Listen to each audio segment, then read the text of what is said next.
Marahil ang hagdan para sa iyo ay natural lamang na nakikita sa mga bahay o mga gusali.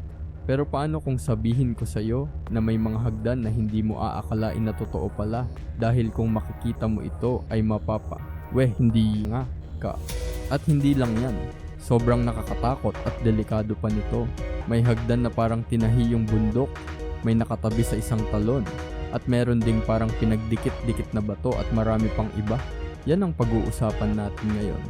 Pero bago ang lahat, baka pwede muna ako makahingi ng like at pakisubscribe na rin ang aking channel. Sobrang halaga po sa akin ito. Maraming salamat po. Simulan na natin. Tara. El Peñol Rock Stairway, Colombia. Isipin mo na nasa gitna ka ng malawak na kapatagan ng Colombia. Sa paligid, puro berdeng burol at kumikislap na mga lawa. Pero sa gitna ng tanawin, may isang napakalaking bato na tila biglang sumulpot mula sa lupa. Ito ang El Peñol de Guatape, isang higanteng granite monolith na mahigit 6 na raang talampakan ang taas. Ang monolith ay isang napakalaking bato na halos iisang piraso lamang. Sa loob ng maraming siglo, itinuturing itong sagradong lugar ng mga lokal. Walang sino man ang nagtangkang akyatin ito hanggang noong 1954, nang 3 lalaki ang nagpasiyang subukan ang imposible. Gamit lamang ang mga kahoy na suporta at isang natural na bitak sa bato. 5 araw nilang inakyat ang napakatayog na pader ng granite. Pagkatapos ng tagumpay na iyon, isang kakaibang ideya ang isinilang. Paano kung lagyan ito ng hagdan? Kaya itinayo ang isa sa mga pinakasikat na stairways sa mundo. Mahigit 700 baitang ang inilagay sa natural na bitak ng bato na parang gulugod na umaakyat hanggang sa tuktok. Mula sa malayo, mukha itong mahabang peklat na nakaukit sa gilid ng higanteng bato. Habang umaakyat, unti-unting lumiliit ang mundo sa ibaba. Ang mga sasakyan ay nagiging parang laruan. Ang mga tao ay nagiging maliliit na tuldok. At sa bawat hakbang, mas lumalawak ang tanawin. Pagdating sa tuktok, makikita mo ang isa sa pinakamagagandang panorama sa Colombia. Mga lawa, isla at berdeng burol na tila walang katapusan. Marami sa mga anyong tubig na ito ay bahagi ng isang hydroelectric system. Ang hydroelectric system ay paraan ng paglikha ng kuryente gamit ang lakas ng tubig. Dahil dito, parang isang napakalaking mosaic ng tubig at lupa ang buong rehiyon kapag tiningnan mula sa taas. Ngunit gaya ng lahat ng matataas na akyatan, may isang hamon na naghihintay, ang pagbaba. Dito mo mararamdaman kung gaano kataas ang iyong inakyat habang isa-isang binabagtas muli ang daan pababa. Ngayon, milyon-milyong turista ang bumibisita sa El Peñol bawat taon, hindi lamang para sa tanawin, kundi para maranasan ang pakiramdam ng pagtayo sa ibabaw ng isang batong nabuo, daan-daang milyong taon na ang nakalipas. Dahil minsan, ang pinakamalaking gantimpala ay hindi ang tuktok mismo, kundi ang paglalakbay paakyat upang marating ito. Chand Baor's Endless Descent, India. Isipin mo na nakatayo ka sa gilid ng isang napakalalim na hukay. Pagtingin mo pababa, hindi tubig ang unang makikita mo, kundi libo-libong hagdan na tila walang katapusan. Parang isang optical illusion, parang isang higanteng maze na nakabaligtad sa ilalim ng lupa. Ito ang Chand Baor ng Rajasthan, India. Isa sa mga pinakakahangahangang stepwell sa mundo. Ang stepwell ay isang malalim na balon na may mga hagdan upang maabot ang tubig sa panahon ng tagtuyot. Itinayo ito noong around the 9th century sa isang rehiyon na madalas makaranas ng matinding init at kakulangan sa tubig. Pero imbes na simpleng balon lamang, gumawa ang mga sinaunang builder ng isang napakalaking istruktura na may humigit kumulang 3,500 hagdan. Ang bawat baitang ay nakaayos sa halos perpektong geometric pattern. Ang geometric pattern ay disenyo na gumagamit ng eksaktong hugis at sukat upang makabuo ng maayos na pagkakaayos. Mula sa itaas, parang walang katapusang hanay ng mga linya at anino ang bumababa hanggang sa tubig sa pinakailalim. Ngunit hindi lang ito ginawa para maging maganda. Habang bumababa ka, mas lumalamig ang hangin. Dahil sa makakapal na pader ng bato, ang ilalim ng balon ay natural na mas malamig kaysa sa ibabaw. Sa panahon na wala pang modernong cooling systems, nagsilbi itong kanlungan laban sa matinding init. Hanggang ngayon, nakatayo pa rin ang Chand Baori bilang patunay ng husay ng sinaunang engineering. Ang engineering ay ang paggamit ng science at disenyo upang makagawa ng praktikal na solusyon sa mga problema. Sa isang lugar na kulang sa tubig, hindi sila nagtayo ng monumento para humanga ang mga tao. Nagtayo sila ng solusyon at makalipas ang mahigit 1,000 taon, hinahangaan pa rin ito ng buong mundo dahil minsan, ang pinakakahanga-hangang istruktura ay hindi iyong umaabot sa langit, kundi iyong bumababa ng mas malalim sa lupa. Devil's Cauldron Waterfall Steps, Ecuador. Isipin mo na naglalakad ka sa gilid ng isang napakalakas na talon. Hindi mo halos marinig ang sarili mong boses. Ang hangin ay puno ng malamig na ambon. Ang mga bato sa ilalim ng iyong paa ay basa at madulas. At sa tabi ng rumaragasang tubig, may isang hagdanang tila nakadikit mismo sa bangin. Ito ang Devil's Cauldron Waterfall Steps ng Ecuador. Matatagpuan malapit sa bayan ng Baños, isa sa pinakasikat na adventure destinations sa South America. Ang pangunahing atraksyon dito ay ang Devil's Cauldron, isang napakalakas na talon kung saan bumabagsak ang tubig sa makitid na bangin na parang kumukulong higanteng kaldero. Dito nagmula ang pangalan nito. Upang mas mapalapit sa talon, nagtayo ng serye ng mga hagdan, tulay, at makikitid na daanan na sumusunod sa gilid ng bangin.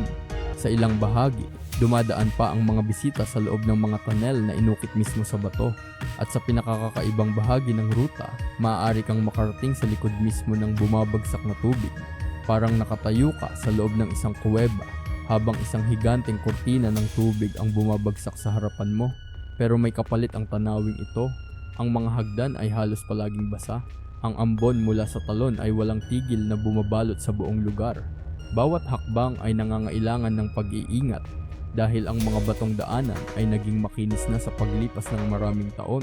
Habang bumababa ka, mas lumalakas ang dagundong ng tubig. Mas bumibigat ang ambon at mas mararamdaman mo ang lakas ng kalikasan sa paligid mo. Ito ang dahilan kung bakit isa ito sa pinakakapanapanabik na stairway experiences sa South America. Hindi dahil ito ang pinakamataas, hindi dahil ito ang pinakamahaba, kundi dahil pakiramdam mo ay nakikipagsabayan ka mismo sa puwersa ng isang rumaragasang talon.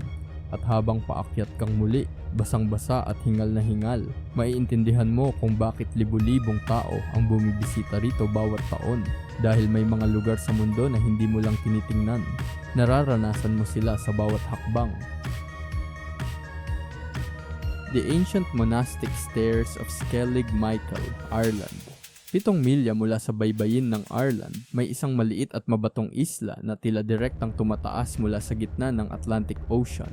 Mula sa malayo, mukha itong isang piraso ng bundok na naiwan sa gitna ng dagat. Ito ang Skellig Michael, isa sa mga pinakahiwalay at pinakamatinding lugar na piniling tirhan ng tao noong sinaunang panahon. Noong around the 6th century, isang grupo ng mga monghe ang nagtayo ng monasteryo sa tuktok ng islang ito. Ang monasteryo ay isang lugar kung saan naninirahan at sumasamba ang mga monghe na malayo sa karamihan ng tao. Pero bago nila marating ang kanilang tahanan sa itaas, kailangan muna nilang akyatin ang daan-daang batong hagdan na inukit mismo sa matarik na gilid ng isla. Hanggang ngayon, ginagamit pa rin ng mga bisita ang ilan sa mga hagdang iyon. Mahigit 1,000 taon na ang lumipas. Pero nananatili pa rin ang mga ito sa harap ng malalakas na hangin, ulan at alon ng Atlantic. Ang Atlantic Ocean ay ang ikalawang pinakamalaking karagatan sa mundo at kilala sa malalakas nitong bagyo at alon. Habang umaakyat, wala kang makikitang modernong proteksyon sa karamihan ng daan. Sa isang tabi ay matarik na bato, sa kabila naman ay daan-daang talampakang bagsak diretsyo sa karagatan. At habang lumalakas ang hangin, mas maiintindihan mo kung gaano katapang ang mga taong unang nagtayo ng lugar na ito. Pagdating sa itaas, sasalubong ang mga sinaunang stone huts at mga pader na ginawa gamit lamang ang magkakapatong na bato. Walang semento, walang modernong kagamitan, tanging tiyaga at pananampalataya. Sa kasalukuyan, kinikilala ang Skellig Michael bilang isang UNESCO World Heritage Site. Ang UNESCO World Heritage Site ay lugar na itinuturing na napakahalaga sa kasaysayan at kultura ng buong mundo. Mas nakilala rin ito nang magsilbi itong filming location ng pelikulang Star Wars.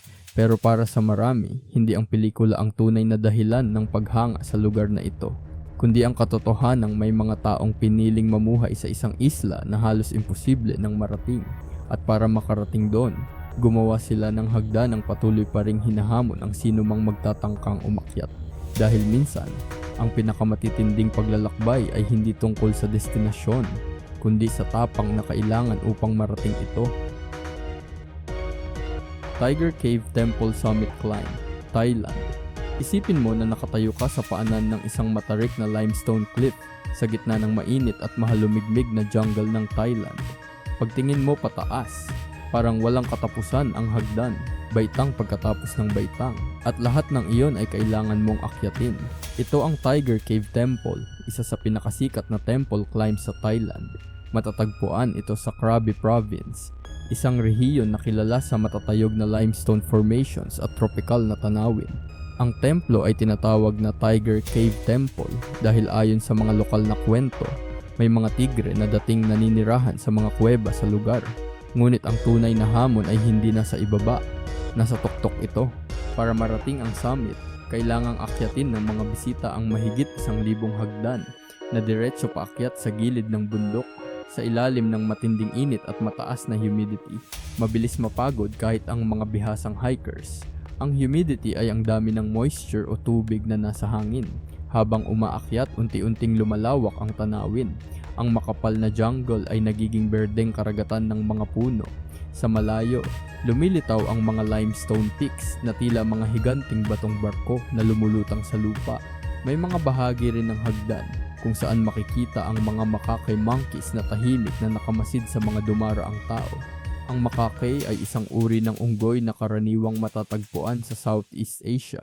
Pero habang tumataas ka, hindi lang pagod ang kalaban, kundi ang tukso na huminto. Dahil sa bawat liko ng hagdan, pakiramdam mo ay malapit ka na. Pero may panibagong daan pa palang naghihintay. At pagkatapos ng mahabang pag-akyat, mararating mo rin ang summit. Doon nakatayo ang isang malaking gintong Buddha na tila nakatanaw sa buong rehiyon. Sa taas na iyon, makikita ang kabundukan, kagubatan, at baybayin ng Krabi hanggang sa abot ng tanaw. Para sa marami, hindi lang ito simpleng tourist attraction. Isa itong paglalakbay ng tiyaga, disiplina, at determinasyon. Dahil minsan, ang pinakamahirap na daan ang nagdadala sa atin sa pinakamagandang tanawin. Heaven's Gate Grand Staircase, China. Sa gitna ng matatayog na bundok ng China, may isang lugar na parang hindi gawa ng tao. Isang napakalaking butas sa gilid ng bundok na mistulang pintuan papunta sa kalangitan. Ito ang Heaven's Gate. At para marating ito, kailangan mong akyatin ang halos 1,000 hagdan. Mula sa ibaba, ang hagdanan ay parang walang katapusan. Diretso itong umaakyat sa gilid ng bundok hanggang sa mawala sa ulap. Bawat hakbang ay tila mas matarik kaysa sa nauna. At habang tumatagal, mas ramdam mo ang bigat ng pag-akyat. Matatagpuan ang lugar na ito sa Tianmen Mountain sa China. Ang Tianmen ay nangangahulugang Heaven's Gate o pintuan ng langit. Ang pinakasikat na bahagi nito ay isang natural na rock arch. Ang rock arch ay isang malaking butas sa bundok na nabuo dahil sa pagguho at paghubog ng kalikasan sa loob ng napakahabang panahon. Ayon sa mga tala, nabuo ang higanting bukas na bahagi ng bundok matapos ang malaking pagguho ng bato maraming siglo na ang nakalipas. Kalaunan, naging simbolo ito ng koneksyon sa pagitan ng lupa at kalangitan sa lokal na kultura. Para marating ang arko, kailangang lampasan ng mga bisita ang 900 at 99 na baitang. Hindi basta napili ang bilang na ito. Sa tradisyonal na kulturang Tsino, ang bilang na 9 ay itinuturing na simbolo ng kapangyarihan, kasaganaan, at kawalang hanggan. Habang umaakyat, unti-unting lumiliit ang mundo sa ibaba.